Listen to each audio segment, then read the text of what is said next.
하나님 말씀은 신약성경 골로새서 2장 1절에서 7절까지 말씀을 함께 봉독하겠습니다. 골로새서 2장 1절에서 7절까지입니다. 이는 하나님의 말씀입니다. 다 함께 받들어 봉독하시겠습니다. 내가 너희와 라오디게아에 있는 자들과 물은 내 육신의 얼굴을 보지 못한 자들을 위하여 얼마나 힘쓰는지를 너희가 알기를 원하노니, 이는 그들로 마음의 위안을 받고 사랑 안에서 연합하여 확실한 이해의 모든 풍성함과 하나님의 비밀인 그리스도를 깨닫게 하려 함이니, 그 안에는 지혜와 지식의 모든 보화가 감추어져 있느니라. 내가 이것을 말함은 아무도 교묘한 말로 너희를 속이지 못하게 하려 함이니, 이는 내가 육신으로는 떠나 있으나 심령으로는 너희와 함께 있어 너희가 질서 있게 행함과 그리스도를 믿는 너희 믿음이 굳건한 것을 기쁘게 봄이라. 그러므로 너희가 그리스도 예수를 주로 받았으니 그 안에서 행하되 그 안에 뿌리를 박으며 세움을 받아 교훈을 받은 대로 믿음에 굳게 서서 감사함을 넘치게 하라. 아멘. 오늘 바울의 이 고백은 오늘 우리에게 동일하게 권면하시는 말씀이라고 볼 수 있습니다. 지난 수요일에 믿음의 고백과 구원의 순간에 하나님께서 우리를 하나님의 나라로 부르시지 않는 이유에 대해서 이 땅에 남아있는 사명을 들어 이야기를 드렸습니다. 만약 주님께서 믿는 자들만 구원하시기로 작정하시고 믿는 그 순간에 그들을 데려가셨다면 저와 여러분들은 구원을 받을 수 없을지도 모릅니다.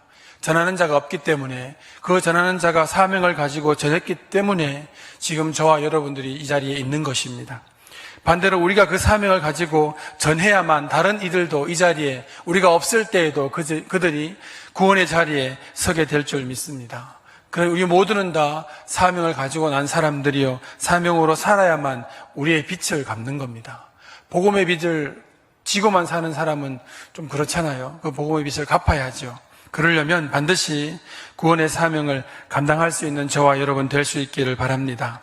오늘 사명을 감당해야 할 성도들이 왜 사명의 현장에서 바로 서지 못하고 흔들리고 또 세상을 변화시키지 못하는 약한 그리스도인이 되어서 오히려 복음의 장애물이 되고 있는지를, 왜 그렇게 되어가는지를 설명하고자 하고 사명으로 살기 위한 방법을 오늘 바울의 이야기를 통해서 듣고자 합니다. 1982년에 시작되었고 지금 현재 5편이 준비되고 있는 스티븐 스필버그 감독의 고대 유적지를 찾고 그 유물을 찾는 영화가 있었는데, 그 영화의 이름을 아십니까? 예, 인디아나 존스. 이거 알려면 나이가 50 넘어야 됩니다. 그러니까 평소에 자기 나이를 숨기는 사람들은 이걸 격하게 이렇게 하시면 들키니까 그냥 모른 척하고 있으셔도 될 것 같습니다. 그 영화가 벌써 23년이나 지났고 오랜 세월이 지났지만 아직까지도 아주 명화로 남아있고 그 5편이 지금 제작을 준비하고 있다는 얘기를 들었습니다. 그 중에 1989년에 3편인 해리슨 포드 주연의 최후의 성전이라는 영화가 있었습니다. 혹시 기억나십니까? 아는 척 하시지 말라고 가만히 계시네요. 네. 그 줄거리를 보면 예수님께서 최후의 만찬에서 사용하셨던 성배를 찾기 위해서 아버지가 길을 떠났다가 행방불명이 됩니다. 그래서 인디아나 존스 주인공이 아버지를 찾아서 떠나게 되는 그 모험이 영화의 줄거리입니다. 행방불명된 아버지를 찾기 위해서 길을 떠났다가 아버지를 만나게 되는데, 이 아버지가 그 나치의 총에 맞아서 거의 죽게 되었습니다.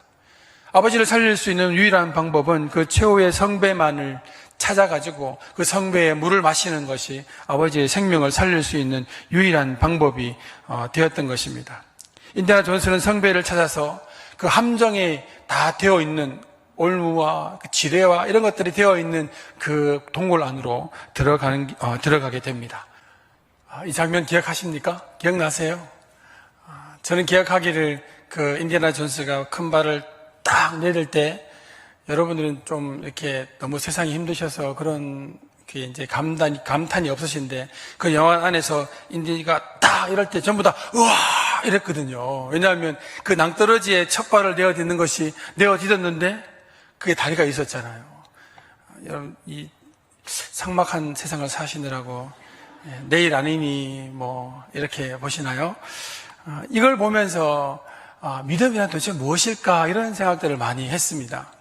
나 안에 이런 그리스도의 믿음이 있는데 그 믿음으로 아무것도 할 수 없는 내 모습을 바라보면서 믿음이란 이것 말고 더 크게 뭔가를 변화시키고 방금처럼 누군가를 살리고 또 도저히 믿지 못하는 그런 일들을 해낼 수 있을 텐데라는 그런 생각들을 많이 했기 때문입니다. 믿음은 고백과 함께 삶이 따라가야 합니다. 인디아나 존스가 그가 믿었던 이곳에 자리가 있을 것이라는 생각에 한 발을 내어디뎠던 것처럼 우리의 믿음 또한 그렇게 나아가야 한다고 말씀을 드릴 수 있습니다. 마태복음 14장 22절 말씀에 오병이의 기적을 마치시고 예수님께서 제자들을 가버나움으로 먼저 보내셨습니다. 저녁이 되어서 풍랑이 일어서 배가 죽게 되었을 때 예수님께서 무리를 걸어오셨습니다. 제자들이 한 번에 주님인 줄 알아보지 못합니다. 귀신인 줄 알고 다 두려워 떨고 있을 때 주님 말씀하십니다. 나다라고 말씀을 하십니다.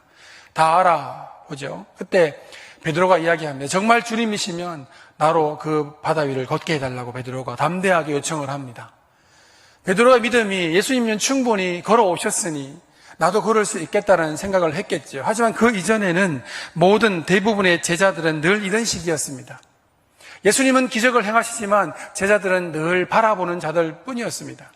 그것이 왜 어떻게 일어났고 이 놀라운 이야기가 어떻게 우리의 삶에 다가왔는가, 그걸 바라보는 사람들이 거의 없이 당연하듯이 어쩌면 그냥 관람하는 사람들처럼 제자들이 바라봤습니다. 오늘 이 장면에서 마태복음 14장 22절에서 베드로가 예수님을 향하여서 저도 걷게 해달라는 것이 처음이에요. 성경을 보면 예수님의 제자들이 예수님의 기적을 체험했지만 그 기적을 체험하는 자리에 나도 끼워달라고 이야기하는 사람이 그 제자들이 아무도 없었습니다. 주님은 충분히 기적을 행하실 수 있는 분이지만 내 삶의 기적은 바라는 사람들이 거의 없었습니다. 여러분, 삶의 기적을 바라는 사람들은 고통이 많은 사람들입니다. 기적이 필요 없는 사람들은 여전히 나는 행복하다, 충분히 이것만으로 살 수 있다라고 느끼는 사람들은 굳이 기적이 필요 없어요. 기적이 없어도 지금 살아갈 수 있으니 말입니다. 베드로는 기적이 필요했나 봅니다. 그래서 평소에 하지 않는 이야기들로 예수님께 이야기합니다. 나도 걷게 해달라고. 예수님 말씀하십니다. 오라라고 하셨는데 이 베드로가 오라고 했던 주님의 말씀을 듣고 배에서 바깥에 있는 그 출렁이는 바다 위에 첫 발을 내어 디딜 때 어떻게 내어 디뎠을까요? 네, 오늘 인디아나 존스처럼 이 영화의 주인공처럼 아마 그런 첫 발을 내딛지 않았을까요? 베드로는 그 바다가 어떤 바다인지 너무나 잘 아는 사람입니다. 무리를 걷는 사람들을 본 적이 없는 베드로예요. 오전에 얘기를 하면서 이런 얘기를 했었습니다. 예전에 어떤 고등학생, 대학생들이 예수님께서 무리를 걸었다 그러니까 그게 아마 그 물이 고체가 되었거나 돌이 있었거나 그렇게 걸었을 것입니다. 그 밤에 돌이 어디 있는 줄 알고 그런지 모르지만 그렇게 얘기를 하더라고요. 또 어떤 친구는 발이 물에 빠지기 전에 빨리 발을 떼면, 초스피드로 막 떼면 무리를 갈 수 있다는 거예요. 말도 안 되죠. 경험이 없는 사람들의 이야기입니다. 베드로는 그 물이 발을 올리면 물에 빠진다는 것을 경험으로 아는 사람이에요. 그럼 그 경험으로 아는 바다 위에 발을 내어 디딜 때 팍! 이렇게 내디딜 수 있을까요? 아마 베드로는 충분히 그럴 수 있는 사람입니다. 그 성격 자체가, 베드로가 욱하는 성격이 있어가지고 막 빠지면 빠지지 뭐 하고 푹 내딛는 그런 게 있었던 것 같아요. 베드로가 물 위를 걷습니다. 주님께서 베드로에게 원하셨던 것은 물 위에 올라와가지고 몇백 보를 걷는 게 아닙니다. 그 믿음의 한 발자국이잖아요. 믿음의 한 발자국. 베드로가 예수 그리스도께서 기적을 행하시고 물 위를 걷게 하라고 말씀하시면 그 말씀대로 된다고 믿었기 때문에 첫 발을 내어 디딜 수 있는 겁니다. 제가 왜 이 얘기를 합니까? 오늘 바울도 이 골로새 교회에 책망 아닌 책망하듯이 말하는 것과 오늘 이 땅을 살아가는 우리들에게 주님께서 하시는 동일한 말씀이 그겁니다. 우리는 믿고 있는 그 믿음에 우리의 모든 인생을 걸지를 못한다는 거예요. 우리는 너무나 너무 잔머리를 많이 쓰고 있는 것이죠. 믿음으로 살았을 때 우리의 원하는 바가 되지 않은 게 너무 많기 때문입니다. 믿음으로 공부하고 시험 치면 대학 가나요? 안 그러는 경우가 참 많다고 하더라고요. 그렇기 때문에 우리는 지금까지 수많은 경험을 통하여서 믿음으로 살아도 삶은 안 된다라고 하기 때문에 믿음으로 사는 것과 우리의 삶을 구분해 놓습니다. 그리고 감히 믿음으로 삶을 대조하지 않습니다. 그건 바보들이 하는 짓이라고 생각을 하죠. 기도하여도 응답에 대한 간구가 없고, 기도하면서도 늘 불안하고, 기도할 수 있음에도 불구하고 늘 두려워 떠는 우리들의 모습은 우리가 믿는 것에 우리의 모든 것들을 투영할 수 없는 우리의 믿음 없음이 여실히 드러난다고 볼 수 있습니다. 그렇기 때문에 우리가 사명으로 살 수 없는 자들 되어버렸습니다. 예수님께서 우리에게 사명을 가지라고 말씀하셨고, 사명을 가져야만 구원의 소망과 천국의 그 기쁨을 계속 누리며 살 수 있다라고 말씀하신데도 불구하고 우리는 그 사명을 제대로 지켜내지 못합니다.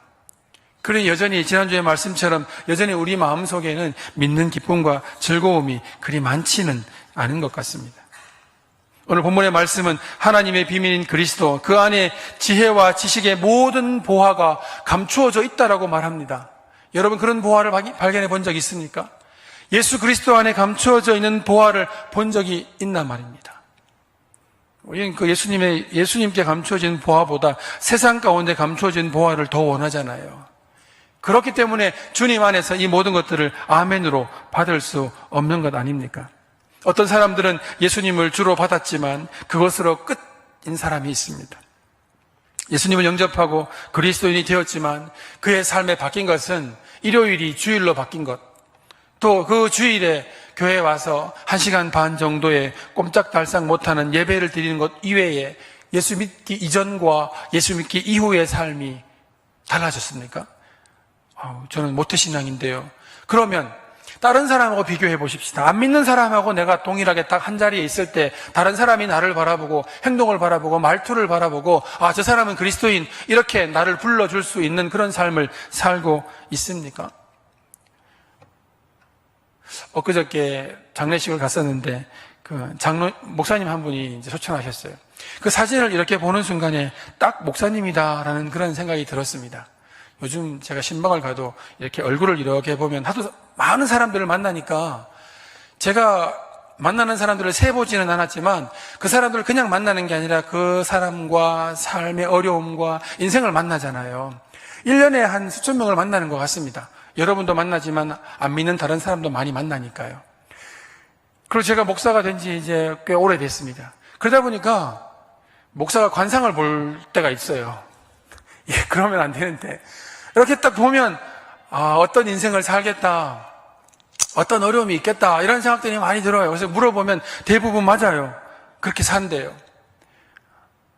딱 보면 이 사람이 믿는 사람인지 안 믿는 사람인지 대부분 말투만 들어봐도 알 수 있습니다. 아침에 또 그 얘기 했지만 지금 여러분도 오늘 하루 종일 바쁜 일상을 살아오셨죠. 피곤하시죠. 그 피곤한 마음으로 교회를 오실 때 어떤 마음으로 오십니까? 내 안에 있는 주님을 통해서 받은 이 기쁨과 즐거움이 가득 차가지고 설레이는 마음으로 교회를 오셨습니까? 무거운 몸을 이끌고 마지 못해 오셨습니까? 왠지 오늘 수요일은 교회를 안 오면 메르스가 나한테 온 것 같아가지고 꼭 와야 돼. 그래서 기도하고 예방접종 하듯이 예배 드리면 하나님께서 나를 좀 보호하셔서, 우리 가족을 보호하셔서 그래서 와야 돼. 아침에 보니까 영덕동에 한 사람이 생겼다고 하는데 영덕동 우리 집 근처니까 안 오려면 꼭 와야 돼. 그런 마음인가요? 왜 그리스도인이 믿는 마음 가운데 기쁨이 없을까요? 여기 딱 단상에 서면 여러분들 얼굴을 보면 환하게 웃는 분들이 저를 좋아하는 한두 분 말고는 아무도 없어요. 어떤 분이 그러시더라고요. 목사님 설교는 너무 웃기는 이야기가 많아가지고 설교가 가벼워요. 설교를 좀 무겁게 하세요. 제가 몸무게가 줄어가지고 설교를 무겁게 하려면 살을 찌워야 될 텐데 이게 살이 안 쪄서 큰일입니다. 여러분 얼굴을 쳐다보고 있으면 이 말씀을 전하기 전에 마음을 좀 풀어줘야 되겠다는 그런 강박관념이 생겨가지고 내 이름도 이수근인데 개그맨하고 이름이 똑같은데 그래도 뭔가 이야기를 하고 시작해야 할 것 같은 그런 불안감이 있어요. 여러분 얼굴을 쳐다보면 진리의 말씀을 전하기 전에 웃기는 이야기를 한번 해야 되겠다는 이런 마음이 들 정도로 굳어 있단 말이에요. 새벽에 담임 목사님 말씀하시길 그리스도인은 얼굴이 좀 온화해야 한다라고 말씀하셨는데 여러분 온화한 얼굴이십니까? 오늘 집에 가시면 거울을 한번 쳐다보십시오. 화들짝 놀라실 겁니다. 아이고 내가 목사님께 굉장히 큰 신뢰를 했구나. 이런 얼굴로 들어믿었다니 이런 생각을 하실 수도 있습니다. 예수 믿고 난 다음에 뭐가 달라졌을까? 다른 사람하고 내가 뭐가 다를까? 믿음이라는 것이 우리를 변화시킬 텐데, 우리를 변화시킨다는 건 첫 번째는 내 생활 거기까지 갈 필요가 없어요. 나를 변화시키느냐 하는 겁니다. 그동안 힘들고 어려웠던 내 인생에 예수님 믿고 난 다음에 내 마음 안에는 그 누구도 빼앗아갈 수 없는 기쁨과 즐거움이 늘 있어야 되는데, 그 기쁨과 즐거움은 작은 것 하나에 다 끝장이 나버립니다. 지난주에 일부 예배를 드렸는데 어떤 분이 기침을 콜콜록 했어요. 주변의 분이 다 이렇게 쳐다보고 있어요. 왜 쳐다볼까요? 혹시? 예, 혹시? 그러면서 옆으로 비실비실 조금씩 옆에 가가지고 가까이 안 가려고. 그 한 주를 살아갈 그 귀한 예배가 기침 하나에 무너져 버립니다. 안에 기쁨이 없어. 불안하고 두렵고. 우리의 기쁨이 어디에 있습니까? 주님을 믿는다는 것, 내가 그리스도인이 되었다는 것, 내가 주님 안에서 그 놀라운 그리스도의 비밀을 내가 알았다는 그 기쁨이 누구에게도 없는 것 같습니다. 우린 여전히 세상으로 힘들고 너무 고난당했습니다. 우리의 믿음이 이 생활, 삶 위에 서 있어가지고 삶이 흔들리면 믿음도 다 흔들려버리는 거예요. 믿음 위에 삶을 세워놓아야 되는데도 불구하고 그렇지 못하고 있습니다. 오늘 바울은 오늘 우리에게 우리의 기쁨을 다시 떠올리기 위해서, 그 기쁨을 누구도 빼앗아가지 않기 위해서, 그리스도를 믿고 천국의 소망을 가진 자들이 사명으로 살아가기 위해서 중심을 잡고 살아가기 위하여서 예수를 주로 받았으니 여기서 끝내지 말고 그 안에서 행하라고 말합니다. 행하라고 말합니다. 그 안에서 행하라는 이 말이 어떤 말입니까? 믿는 대로 살라는 이야기예요. 우리는 믿음대로 살지 못하는 경우가 너무 많이 있습니다. 구주로 고백하지만 우리의 주인은 내가 되어 있고, 주님을 우리의 주인으로 섬기려고 하지만 우리의 주인공이 우리가 되어서 주의 말씀도 취사 선택하지 않습니까? 우리는 불안할 때만 주님 붙듭니다. 힘들고 어려울 때만 주님 붙듭니다. 그러다 또 괜찮아지면 언제 붙드는 듯이 다 놓아버리고 자기의 길을 달려가고 있습니다. 우리 모두는 다 그리스도를 주로 받은 사람들입니다. 그렇다면 바울의 고백처럼 구주로 받았다면 그 안에서 행하고 있는지를 한번 돌아보아야 합니다. 그 안에서 행한다는 것은 구주로 받았다는 것, 구주로 고백한 그 내용 그대로 살고 있는지 물어봐야 되는 거예요. 나는 주님만으로 만족하는가? 주님으로 충분한가? 이 질문에 자유할 수 없다면 우리는 구주로 받기는 받았지만 그 안에서 행하지는 못하고 있다는 거예요. 그 안에서 행하지 못하면 세움을 받지 못하고 뿌리도 내리지 못해서 흔들릴 수밖에 없습니다. 매번 흔들립니다. 한 번도 삶의 기쁨이 없어요. 말씀의 기쁨이 우리한테 오지만 집으로 돌아가면 그 말씀의 기쁨은 더 큰 패배감으로 다가옵니다. 주님이 내 삶의 어떤 부분도 바꿀 수 없다는 그 패배감이 얼마나 괴로운 줄 아십니까? 더 이상 믿음도 기대하지 않는 거예요. 내 삶이 믿음으로 해결된다면 우리는 열심히 믿을 겁니다. 그런데 믿음으로 해결되지 않는 그 삶이 무슨 소용이 있습니까? 우리 교회 와도 별 기대가 없는 거예요. 말씀의 은혜 충만히 받아도 은혜 받은 것으로 인해서 내 삶에 아무것도 바꿀 수 없는데 마음에 그냥 한순간의 기쁨일 뿐이죠. TV 보면 웃긴 그 드라마라든가 그 개그 뭐 이런 거 하면 그거 보고 웃고 하면 끝나버리는 거예요. 그 웃음의 기쁨과 즐거움과 유지됨이 없는 거죠. 그리고 그런 믿음 생활을 하고 있으면서 모든 것이 다 하나님의 뜻이라고 이야기하고 은혜라고 이야기하고 거룩한 척 이야기하는 우리의 모습들이 얼마나 부족한가 그런 생각이 듭니다. 바울은 골로새 교인들에게 이것을 이야기해 주고 있는 거예요. 6절 말씀에 그러므로 너희가 그리스도 예수를 주로 받았으면, 예수님을 구주로 받았으면 그 안에서 행하라는 거예요. 행하지 못하는 게 가장 큰 고민 아닙니까? 누가복음 10장 37절 말씀에 보면 우리가 너무나 잘 아는 강도 만난 자의 그 이웃에 대한 이야기가 있습니다. 예수님께서 율법교사에게 설명하시고 난 다음에 자, 누가 강도 만난 자의 이웃이 되겠느냐라고 물으십니다. 그 율법사가 뭐라고 대답합니까? 자비를 베푼 사람입니다 라고 이야기합니다. 이 율법사가 자비를 베풀어야 한다는 거 알고 있습니다. 믿는 사람들은 어떻게 살아야 하는지 알고 있다는 거예요. 예수님을 아는 사람들, 하나님을 아는 사람들은 그 믿음의 고백대로 살아야 하는데 그 믿음의 고백대로 사는 것이 무엇인지도 알고 있다는 거예요. 알고 있는 그에게 주님 말씀하십니다. 뭐라고 말씀하십니까?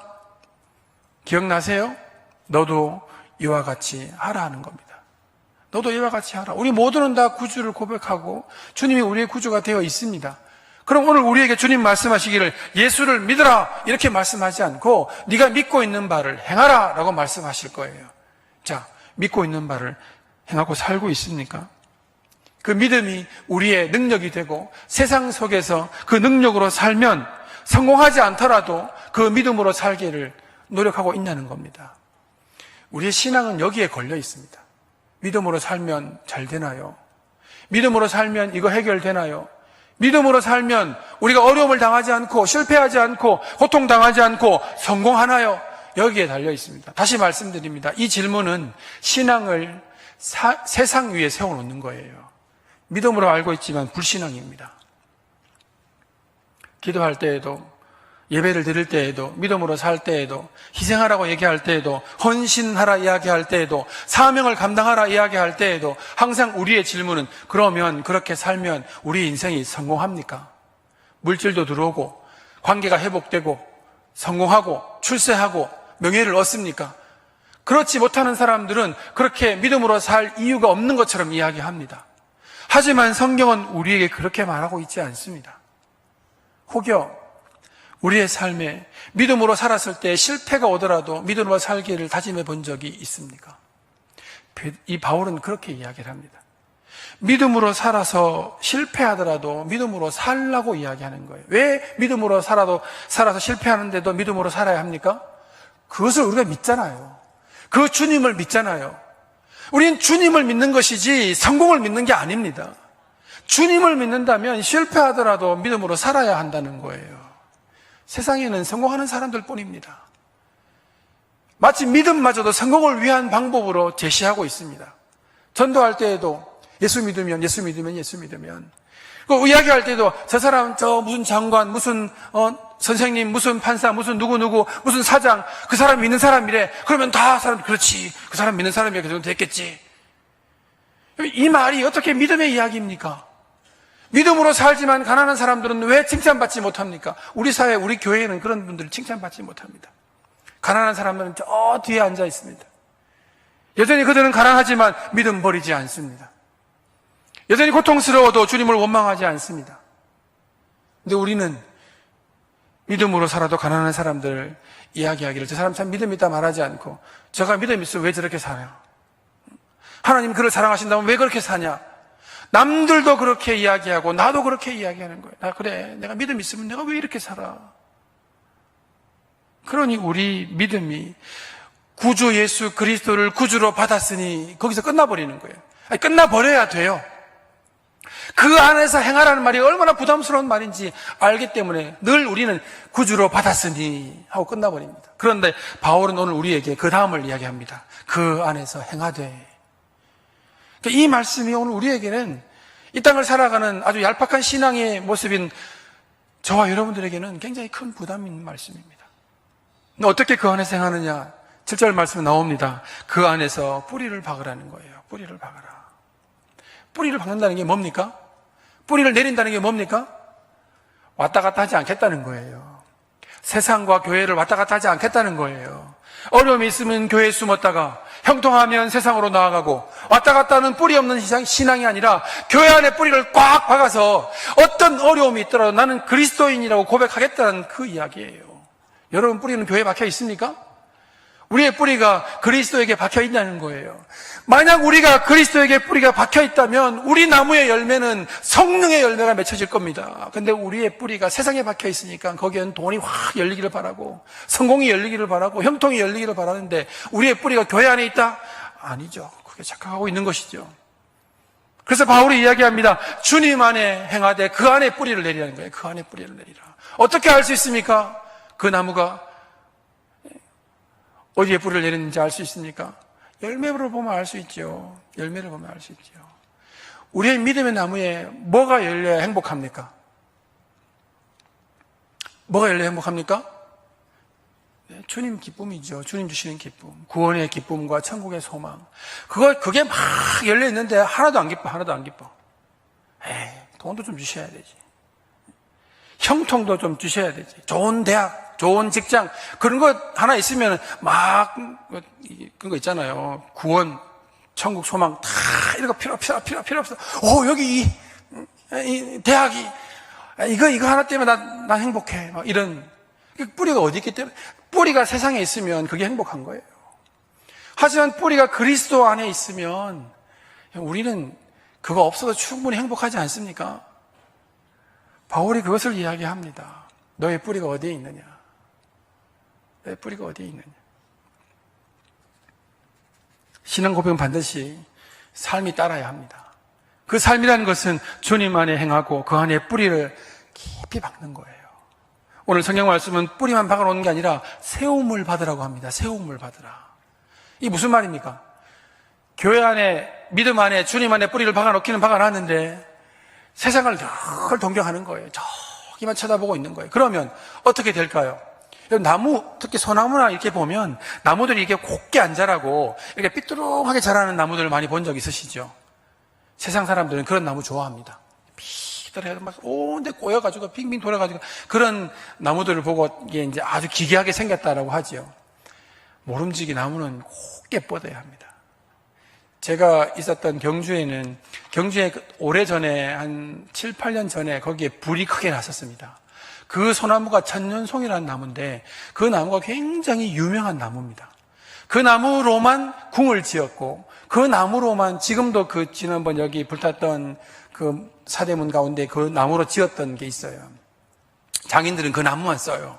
근데 그 나무가 다 거의 한 산 2개가 다 불타가지고 그 얼마나 안타까운지 몰라요. 왜냐하면 그 나무가 자라는데 오래 걸리고 빨리 안 굵어지고 나무가 너무 괜찮은 나무인데 다 타버렸어요. 그 나무의 특징이 뭐냐면 올곧게 자랍니다. 아주 바르게 자랍니다. 해안에 있는 나무들이 올곧게 잘 못 자라요. 이게 동쪽에 해가 뜨면 해에 따라서 이렇게 약간 삐뚤렁하게 자라거나 바로 못 자라는데 그 나무는 정말 올곧게 자라는 소나무예요. 오늘 바울이 우리에게 이야기하기를 주님만의 뿌리만 그냥 박아놓는 것이 아니라 그 안에서 다른 데 한눈 팔지 않고 꼴곱게 자라야 한다고 말합니다. 주님께서 바로 세워주시는 거예요. 그리고 교훈을 받은 대로 믿음에 굳게 서 있으라고 말합니다. 예수님 오래 믿으면 교훈 받기를 잘 싫어합니다. 목사가 설교 듣기 가장 싫어하는 부류 중에 한 사람들이에요. 저는 늘 웃는 이야기지만 그런 이야기들을 늘 가슴에 품고 삽니다.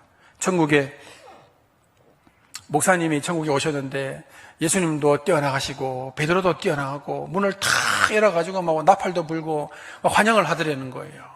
근데 저 어떤 교회 시골교회 성도님이 올라오는데 뒷문으로 이렇게 들어오라고 그러더는 거예요. 그래서 이 성도가 너무 화가 나가지고 목사님은 세상에 있을 때도 대접받고 천국에서도 대접받고 이거 너무 불공평한 게 아니냐고. 그러니까 베드로가 뭐라고 했다고요? 목사님이 진짜 오랜만에 와가지고 천국 오는 목사님이 오랜만에 와가지고 정말 크게 네가 지금 축제하고 있다고. 그래서 그런 들으면 섬찟하죠. 여러분들 웃었지만 저는 섬찟합니다. 내가 그 한 사람이 될 수 있을까? 이런 생각들을 하기 때문에. 뿌리가 주님께 박혀 있으면 바로 세워 있는지 봐야 합니다. 여기에 뿌리가 있지만 세상을 늘 동경하면서 그쪽만 바라보면 뿌리는 여기를 두고 이렇게 자라는 나무가 되겠죠. 옛날 어른들 말씀에 뱁새가 황새를 쫓아가면 어떻게 된다고요? 예? 가랭이가 찢어진다고. 예. 우리는 세상 쫓아가면 가랭이 찢어집니다. 가랭이만 찢어지면 머리 끝까지 찢어질 거예요. 예. 주님께서 우리에게 믿음을 주셨을 때는 믿음으로 살라고 주셨습니다. 그 믿음으로 사는 자가 그리스도인이에요. 세상에 살아가지만 우리의 뿌리는 주님께 내려져 있고 세상에 살아가지만 우리의 열매는 돈과 명예가 아니라 기쁨이에요. 구원의 기쁨이에요. 없어도 기쁘고 즐겁고 행복한 기쁨입니다. 다른 사람이 뭐라 해도 그 기쁨으로 내가 행복하고 즐거워진다면 충분히 만족하죠. 그것을 유지시키기 위해서 권면받아야 합니다. 훈련받아야 합니다. 권고받아야 합니다. 그 이야기를 듣는 것을 기분 나빠하거나 두려워한다면 우리는 주님께 주신 그 기쁨과 즐거움에 도달하지 못할 수도 있습니다. 그리고 바울은 마지막으로 감사함을 넘치게 하라는 거예요. 세상 좋아하는데 그거 다 버리고 여기 앉아 있으면 내 마음이 어떤 마음이 되냐면 내가 누군지 알아? 내가 이래보다 세상 다 버린 사람이야. 그 많은 거 다 내가 내려놓은 사람이야. 이 공로로 삽니다. 그러니까 그 공로가 있으면 교회 안에서 어떤 일을 할 때에도 많은 사람들에게 큰 소리 칩니다. 내가 그거 다 버려두고 여기 와 있다는 거예요. 주님께도 그렇게 이야기합니다. 주님 아시지 않습니까? 내가 그거 다 버려두고 여기 와 있는데 이거 꼴랑 이거 하나만 못 줍니까? 늘 그렇게 이야기하고 그렇게 기도합니다. 누가 그렇게 기도합니까? 제가 그렇게 기도 많이 했습니다. 제 아이들 위해 기도할 때 하나님 내가 세상 다 버리고 목사가 됐는데 우리 애는 좀 괜찮아야 되지 않습니까? 제가 주님 믿고 이렇게 됐는데 좀 이건 있어야 되지 않습니까? 여러분 제가 이래봬도 꽤 운동을 잘해가지고 축구 선수였어요. 지금쯤 프로팀 감독이 수원 감독이 돼 있을 수도 있어요. 내가 예수를 안 믿었으면. 구원의 기쁨은 없지만 한참 때는 그것 때문에 굉장히 좀 이렇게 우쭐한 게 있었습니다. 근데 구원의 기쁨을 알고 나니까 그게 소용이 없더라고요. 오히려 그거 몇 개, 수십 개를 팔아도 이걸 못 살 건데 그냥 받은 것이 얼마나 감사합니까? 이 기쁨이 내 안에서 떠나지 말아야 하는데도 불구하고 내 삶의 고통들이 나를 다 떠나게 하더라고요. 그래서 혼자 기도할 때 저 뒤에서 주님 감사합니다. 너무너무 감사해요. 이 기쁨보다는 저 앉아가지고 찌그러져가지고 울고 있는 거예요. 뭐가 없어요. 뭐가 없어요. 뭐가 안 돼요. 뭐가 안 돼요. 주님께서 기가 차 하시는 거죠. 기쁨을 다 놓쳐버리는 우리의 모습에. 오늘 바울이 이야기합니다. 너희가 그리스도 예수를 구주로 받았으면 그 안에서 행하되 그 안에 뿌리도 받고 세움도 받고 교훈도 받고 믿음에 굳게 서서 내가 뭐 버렸다 말하지 말고 그냥 감사하며 그 안에 거하라 라는 말이에요. 그러면 우리의 사명을 세울 수 있습니다. 그러면 우리 안에 주신 주님의 기쁨을 세상 그 무엇으로도 빼앗기지 않습니다. 오늘 이 기쁨이, 이 즐거움이 무엇 때문에 이렇게 많이 빼앗겨 버립니까? 메르스가 이걸 빼앗을 수 있을까요? 내 아이가 이걸 빼앗을 수 있을까요? 내 삶의 고통들이 이 기쁨을 빼앗을 수 있을까요? 바울은 그걸 다 버리고 온전히 그 기쁨 가운데 살았기 때문에 기뻐하라 말할 수 있었던 사람입니다. 오늘 우리들도 이 바울의 이야기처럼 구주로 받았으면 그 안에서 행할 수 있는 저와 여러분 될 수 있기를 축복합니다. 기도하겠습니다. 주님 은혜를 감사합니다.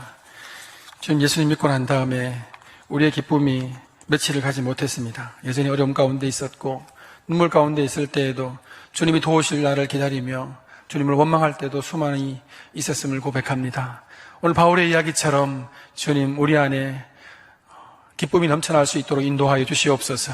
우리의 뿌리를 주님께 내리고 그 안에서 행하는 저희 모두가 되게 하여 주시옵소서. 예수님의 이름으로 감사하며 기도하옵나이다. 아멘.